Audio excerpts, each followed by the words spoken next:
अस्सलामुअलैकुम, welcome back to brand new vlog. दोस्तों मैं ना घर आ गया हूँ भाई के पास है ना हो गए।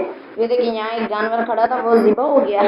ये आज न्यू आया और ये वाला एक बैठा माशाल्लाह। ये देखिए फुल हेल्दी हेल्दी हुआ बैठा। ये कल भी बैठा था, आज भी बैठा, पता नहीं खड़ा क्यों नहीं होता। ओए हो गया दोस्तों, ये देखिए ये खड़ा भी हो गया माशाल्लाह। अब देखिए इसे, अब देखें इसकी टांग में भी दर्द हो गया बैठ बैठ के ना। अब खड़ा हो रहा है शाम का।